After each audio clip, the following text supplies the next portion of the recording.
Bonsoir à toutes, je suis contente de vous accueillir sur le plateau de Racontase littéraire. Donc, je suis un peu une aile en solo. Ce soir, donc, Koulsoum ne peut pas être là sur le plateau, mais ne vous inquiétez pas, dans la prochaine, lors donc des prochaines émissions, nous la retrouverons.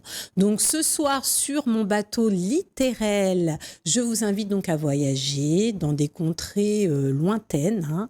Ces contrées vont nous amener au Canada. Et pour ce faire, j'ai le plaisir donc d'avoir sur le plateau Nathalie Mézère. Bonsoir Nathalie. Comment ça va? Ça va très bien, bon, merci. Super. Alors donc en fait, vous venez pour nous présenter votre premier roman. C'est un premier roman, c'est ça, qui s'appelle donc Quitter la Réunion pour le Canada. Alors c'est un vaste programme quand même, hein, parce que le Canada, c'est pas tout près ça quand même de la Réunion. Hein, c'est pas tout près. C'est pas tout près, ok. Ouais, donc c'est vraiment l'opposé, enfin je veux dire en termes de paysage, en termes de culture, et c'est un peu le sujet, hein, vraiment le sujet de votre roman. Alors ce n'est pas un roman autobiographique, hein, faut le préciser. Voilà, donc c'est une autofiction. Une autofiction, donc pour ceux qui ne savent pas un peu ce que c'est une autofiction, pouvez-nous dire un peu? Donc il y a des éléments qui sont réels, notamment sur le Canada, sur le Québec. Et tout ce qui concerne la vie de l'héroïne, Jade. D'accord, ça a été... Voilà, elle est inspirée de la mienne, mais ce n'est pas ma vie. D'accord, très bien. Donc oui, donc le sujet, c'est ça, c'est un couple de trentenaires. C'est ça. C'est ça, donc Jade et Michel, qui ont une vie assez confortable, on peut dire, à La Réunion. Jade, elle est infirmière. Voilà, et puis Michel, il est professeur des écoles, enseignant, donc quand même un statut professionnel stable, hein, une bonne vie.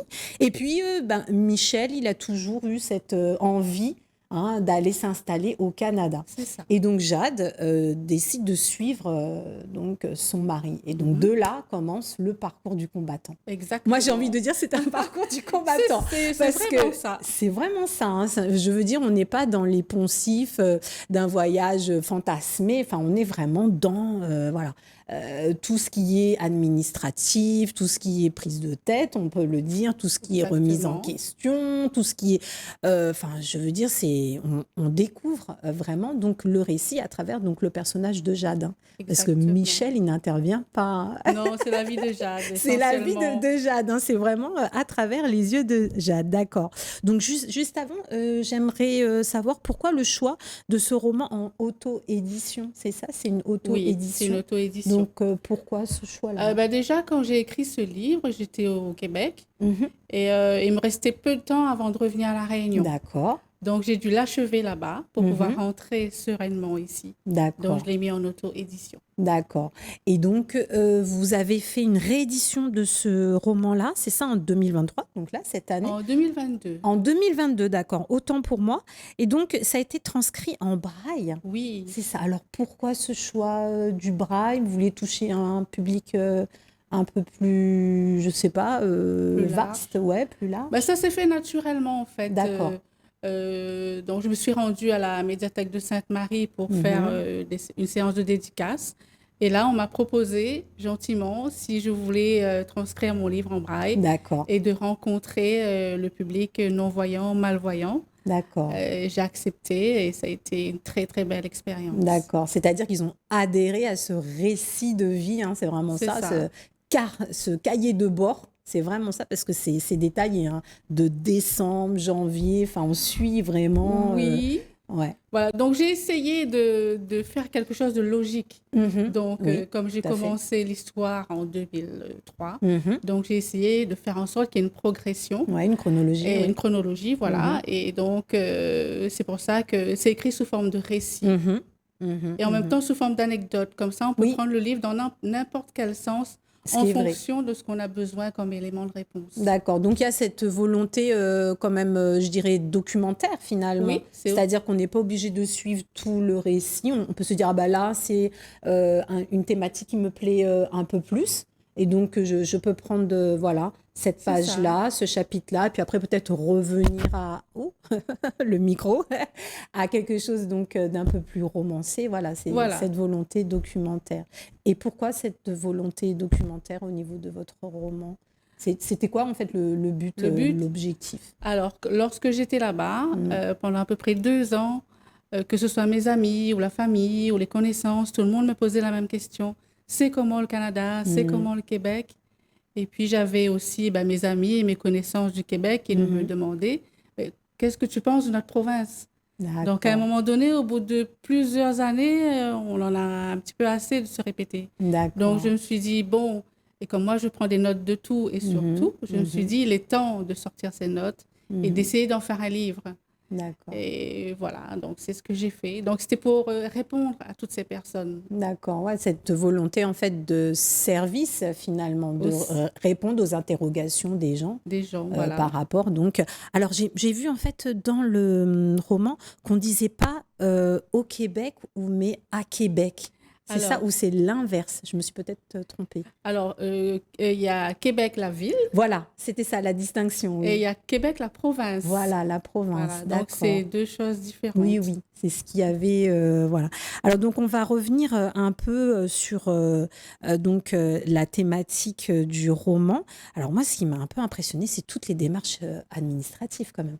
Ça prend une proportion. À un moment, on se dit, mais ils vont jamais s'en sortir. C'est pas possible, quoi. C'est vraiment... Enfin, on se dit, vous êtes dans un flou. Enfin, alors, il y a cette phase-là où vous êtes donc à La Réunion, où tout est sur Internet. De toutes les façons, vous ne pouvez pas faire autrement. Et après, vous arrivez donc au Canada. Et là, il y a les problèmes, je dirais, un peu plus matériels qui viennent. Et on sent que c'est pesant, notamment l'épisode de la carte de crédit, enfin, le système bancaire. Enfin, on se dit, ah oui, non, mais c'est tout à fait un autre monde. Hein. On s'y perd. Oui, et justement, ce que j'aimerais savoir, c'est qu'est-ce qui vous a fait tenir? Parce qu'il y a ça, plus il y a ça, plus il y a ça. Enfin, dans le roman, on voit Jade, un moment, elle en a marre, elle remet en cause son choix, elle s'en prend à Michel. À un moment, elle se dit, voilà, c'est pas trop mon projet, mais voilà, enfin, elle reste. Donc, on se dit, qu'est-ce qui fait tenir finalement ce couple-là? Alors, elle reste parce que pour elle, c'est un défi aussi. Voilà, c'est ça. Donc, comme elle a décidé de suivre son époux, elle se dit, bon, j'ai décidé de le suivre, maintenant j'assume. Oui, voilà, c'est ça. Donc, et puis elle se dit, elle voit qu'il essaie de s'en sortir et qu'il y arrive. Donc, elle se dit, voilà, moi aussi, je peux y arriver. Bien sûr, bien sûr. Donc, j'ai tout quitté, j'ai voulu tout laisser, la famille, ce qui était le plus important pour elle, son travail. Donc, maintenant, elle s'est dit, je n'ai plus rien à perdre, mais tout à y gagner. Donc, il faut que je m'en sorte. C'est ça qui l'a fait tenir. Et elle se dit, si lui il peut y arriver, elle peut y arriver aussi. Mais le cheminement sera différent. Ah oui, oui, non, mais tout à fait. Parce qu'en plus, ce qui est bien décrit dans ce carnet de bord, c'est tout d'abord les réticences familiales. Oui. Quand ils annoncent leur projet à la famille, enfin on sait qu'à La Réunion, la famille c'est quand même assez important, c'est très important, hein, ça compte beaucoup. Et on se dit, à un moment, voilà, ça devient presque un sujet tabou quoi, dans la famille, parce que les gens ne comprennent pas finalement. Les gens ne comprennent pas qu'on quitte un confort et social et familial pour se lancer dans un truc complètement inconnu, quoi. Et donc, comment je dirais, comment est-ce qu'on arrive à surpasser ça finalement, à surpasser les tabous, entre guillemets, liés au départ, enfin, comment est-ce qu'on se dit pas, ouais, finalement, la famille, elle a raison, quoi. Pourquoi est-ce qu'on va s'embarquer là-bas? Là, on est bien. Par rapport à Michel, de toute façon, l'idée de partir n'aurait pas changé. D'accord, c'était vraiment ancré. C'était ancré. Donc Jade, elle s'est battue un peu sur tous les plans pour pouvoir aussi faire accepter l'idée qu'elle puisse partir. Mais elle s'est dit, voilà, il faut que les choses changent. C'est vrai qu'on était, au début des années 2000, on était encore dans le système où, une fois qu'on a réussi sa vie et qu'on a réussi dans la vie, pour les familles, les choses évoluent tranquillement. Bien sûr, on n'a pas besoin de partir, on n'a pas besoin de se mettre en danger. Exactement. Mais finalement, pour Jade, c'était une façon de se rebeller aussi, de se dire, voilà, je suis une adulte, j'ai le droit de décider de ma vie. Et puis, ça va vous faire grandir aussi. Ah, mais tout à fait. Ça va être une expérience pour tout le monde, en fait. Et donc, c'est ça qui fait qu'elle se dit, ça va être bien pour tout le monde. Oui, complètement. Complètement. Et donc, il y a aussi donc quand ils arrivent donc à Québec, oui, c'est Québec, ça. voilà, à Québec, elle découvre finalement, malgré elle, hein, ils découvrent malgré eux le statut d'immigré. Oui. Alors ça, c'est quand même fabuleux parce qu'on a l'impression que elle, voilà, elle déchante quelque part, hein, elle sort de ce statut de français. Voilà, donc j'en reviens toujours. Statut de français bien intégré à la Réunion, quand même un statut de fonctionnaire. Voilà, et là, bim, elle est parmi les étrangers. Et elle découvre des histoires pas faciles aussi. Donc ça, c'est quelque chose qui vous a marqué aussi, ces récits d'immigrés, malgré eux. C'est une réalité. Voilà. C'est quand on arrive, voilà, on a tout laissé, on arrive avec des documents, il faut prouver, il faut montrer patte blanche. Ouais, voilà. Déjà par rapport à tout ce qu'on nous a demandé comme documents. Ah oui, parce que c'est énorme. C'est énorme. C'est énorme. Et c'est pire maintenant parce que tout se fait en ligne. Donc c'est encore plus long. Ouais. Mais c'est un pays qui se dépeuple. Donc la population vieillit, voilà, ils ont besoin de main-d'œuvre. C'est pour ça. Voilà, ils ont besoin de main-d'œuvre. C'est pour ça qu'ils courtisent les étudiants et les travailleurs qualifiés d'ailleurs. Exactement. Voilà, ils ont besoin de main-d'œuvre. Exactement. Donc quand on fait les démarches administratives, on nous dit il y a ça, telle démarche, mais on n'est pas forcément au courant de ce qu'il y a après. Oui. Donc c'est ce qui s'est passé. Jade et Michel ont découvert ce qu'il y avait à chaque fois après. Exactement. Et ils ne pouvaient plus reculer non plus. Ben non, ils étaient déjà parce là. que ça coûte quand même, c'est cher. Ah oui, oui, donc, oui. Et comme ils ne sont pas de nature à abandonner, donc ils ont continué. Ah oui, et puis ils ont... Et donc la réalité par rapport à la situation d'immigrés, c'est vrai que quand on arrive, il faut montrer patte blanche, il faut suivre ce qu'on nous dit, il faut rester à sa place, ne pas faire de vagues. Oui, c'est ce qu'on a, c'est ce que j'ai cru comprendre en lisant, oui. On se pose, il faut pas se poser deux questions, mais dans l'esprit un peu français, on a cette réputation de se plaindre, quoi. Ouais, c'est pas normal, voilà, de râleur, comme vous dites. C'est pas évident. Là, oui, parce que c'est une habitude, hein, finalement. C'est pas évident parce que les Québécois, surtout, sont très calmes et très courtois. Voilà. Donc, il faut toujours rester zen. Exactement, sur un ton neutre. Voilà, c'est un apprentissage. Et puis... toujours faire les choses tranquillement, en respectant ce qu'on nous dit. Voilà. Donc, le Québec, ce n'est pas la France. Ce n'est pas parce qu'on parle le français qu'il faut croire que c'est la France. Ce n'est pas du tout ça. Exactement. Tout est différent. Tout est différent. Et ça ne le dit pas assez. Ouais, c'est exactement ce qui ressort dedans. Hein, c'est que quand ils sont sur place, ils se disent « mais ça, ils auraient dû nous dire ça. Ça, on n'était pas au courant de ça. » Et ça, je veux dire, c'est vraiment... moi, quand j'ai lu, je me suis dit « ah ben... » Waouh, vous avez découvert des choses. Oui, parce que il y a quand même des campagnes, comme vous dites, de recrutement. Au niveau de la Réunion, c'est vrai qu'on... Il y a des délégations. Voilà, exactement. Puis on encourage nos jeunes à partir, faire des études au Canada. On se dit, waouh, mis à part le froid, on se dit, c'est l'Eldorado. Voilà, souvent. Exactement. Parce qu'on montre souvent les aspects positifs de là-bas. Les grands espaces, la ville sécuritaire, etc. Ouais, exactement. Mais on ne parle pas de l'envers du décor, en fait. Et moi, je dis ce que j'ai vu à travers les yeux de Jade. Oui, donc, c'est une belle expérience que de partir, mais il faut préparer son départ. Ah oui. Et puis, il y a des choses à savoir qu'on ne dit pas forcément. Et j'ai pris le risque de le dire, quitte à déplaire à certaines personnes, mais c'est la réalité. Voilà. D'accord. Ouais, parce que de toute façon, il y a après c'est pas que dramatique, hein. Enfin, on rassure les téléspectateurs, il y a des belles choses. Puis il y a des petites touches d'humour. Moi, j'ai bien aimé le passage du Nouvel An, il me semble, Noël, hein, voilà, avec la découverte des coutumes là quand ils sont dans une famille. Oui, alors c'est le Nouvel An. C'est le Nouvel An, voilà. Quand Jade et Michel ils s'apprêtent parce que le Nouvel An, à la Réunion, ici, tout le monde s'apprête, hein. Voilà, on se fait beau, tout ça, ils arrivent blancs. Il n'y a rien. Les gens sont en short, en pantalon. En tenue de tous les jours. Voilà, exactement. Ils sont apprêtés, ils sont là, ils se disent, ah ouais, d'accord. Bon, il n'y a pas la musique, il n'y a pas la fête, ça ne crie pas dans tous les sens. C'est beaucoup plus calme. Il n'y a pas de pétard. Il n'y a pas de pétard, il y a plus de retenue. Exactement. Et ils ont vu ça aussi quand ils ont voyagé à New York. Pour le Nouvel An.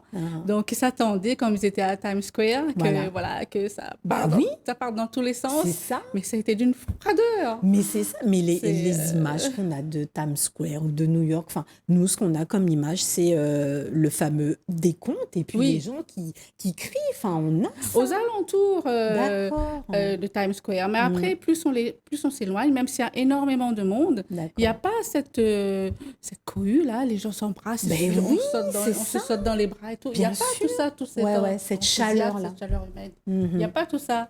Donc, ça refroidit Jade et Michel. C'est une autre façon de célébrer les fêtes. Ah bah oui, parce que donc il y a un moment, il y a l'arrivée des jeux, ils font des jeux dans cette soirée. On se dit, ah ouais, quand même. Donc on se dit, ouais, mais à La Réunion, on ne fait pas de jeux, en fait. Après, ça se passe peut-être pas comme ça dans toutes les familles. Voilà, mais au moins. Mais c'est vrai que, bon, il fait très froid, c'est l'hiver. Ça, par contre, et très souvent, il neige beaucoup. Donc les gens restent enfermés chez eux et ils essaient de s'occuper. Bien sûr, bien sûr. Mais ça ne se passe pas comme à La Réunion. C'est beaucoup plus chaleureux à La Réunion. Ah ben oui, mais la chaleur, le soleil fait que peut-être aussi. Et c'est vrai que l'influence du temps joue forcément sur les humeurs des gens. Et donc, il y a aussi cette réflexion, j'ai trouvé derrière donc, cette expérience de l'exil, parce qu'ils partent. Il y a vraiment se déposséder de tout ce qui est inutile pour recommencer quelque chose. Parce qu'on voit vraiment que ce soit Jade ou Michel, bon, un peu plus Jade, parce qu'elle n'a pas retrouvé vraiment le statut d'infirmière, ce statut social-là. Lui, à un moment, il y a cru, quand il était professeur.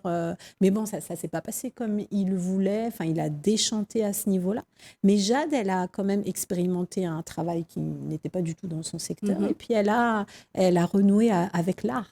Elle a retrouvé ce qu'elle avait en elle, et qui était caché parce que bon, à La Réunion, elle menait une vie très pas compliquée, mais très remplie. Voilà, elle n'avait pas le temps de penser à elle.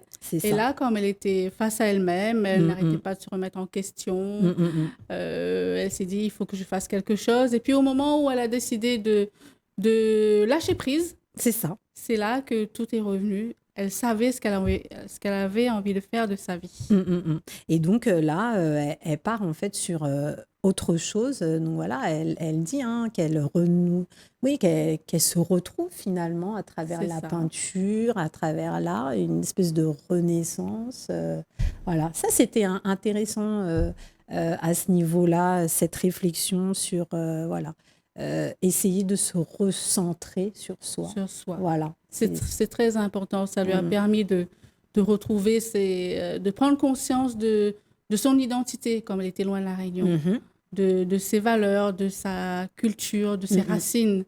Comme ses repères ont été cassés, elle a dû s'en recréer d'autres. Elle s'est retrouvée elle-même, finalement. Malgré toute cette galère au départ. Exactement. Et ça lui a fait le plus grand bien. Voilà. Elle qui n'aimait pas l'instabilité, qui n'aimait pas partir dans tous les sens, là, elle a eu raison, en fait, de croire en Michel, déjà, et de croire en ce projet qui n'a pas été facile. Ah oui. Mais c'est elle qu'elle a trouvé à la base. C'est elle. Ah ouais, donc il y a une espèce de s'exiler pour se retrouver. Voilà, exactement. C'est ça. Essayer de se dépatouiller de toutes les conventions sociales, de tout ce qu'on nous a imposé, d'être dans une vie qui était peut-être choisie malgré eux. Oui. Voilà.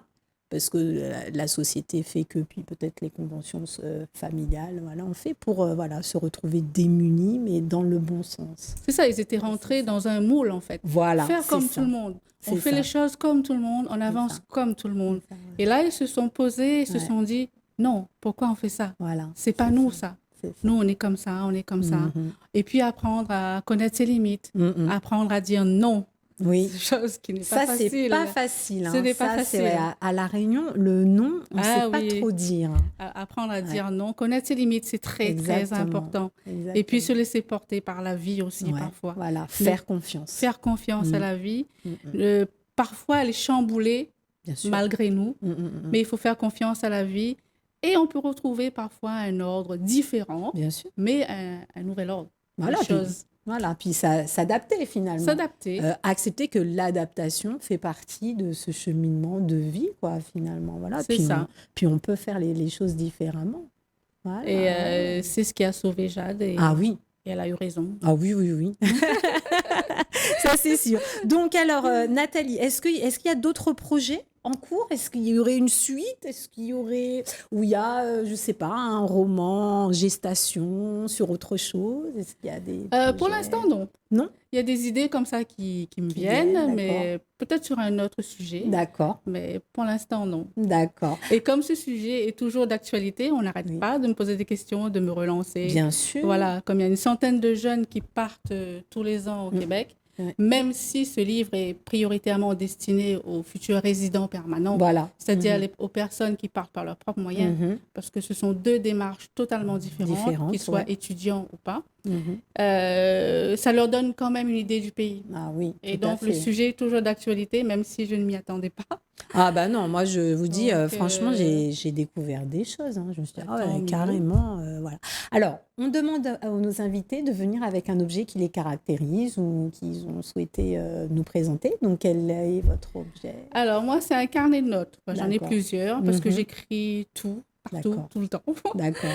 Et bon, là, j'ai pris le téléphone, mais c'est un appareil photo ou un téléphone parce que je photographie tout, partout, tout le temps. J'adore ça. D'accord. Donc, autrement dit, pour vous, la photo et l'écriture, c'est la même chose. Oui. Voilà, c'est un type de langage. D'accord, donc on est vraiment dans l'art alors. La musique, la photo, l'écriture et la lecture. La lecture. Et donc, vous arrivez à coupler ça? Oui. Voilà, d'accord. C'est quotidiennement, voilà. D'accord. Chaque chose qui vous touche, voilà, il y a une photo. Oui, enfin, j'essaye. Ouais, bah oui, j'essaye, mais voilà, ça me comble de joie de prendre des moments T dans la vie ou d'écrire sur quelque chose qui m'a passionnée ou, voilà, dans la journurnée. Ok, donc essayez de capter finalement des petits instants qui vous parlent. C'est ça. Voilà, après, je ne sais pas ce que je vais en faire. Mais bon. D'accord. Bon, enfin, en tout cas, c'est là. C'est là. C'est compacté. Voilà. Très bien. Ben, on vous remercie beaucoup, c'est moi Nathalie Mézère, pour ce passage. Et donc, n'hésitez pas donc à lire Quitter la Réunion pour le Canada, une docu-fiction qui, je pense, vous donnera une petite tranche de vie bien sympathique. Voilà, très bien. Donc, nous, on se retrouve bientôt pour de nouvelles aventures littéraires. Bonne soirée à toutes. Bonne soirée.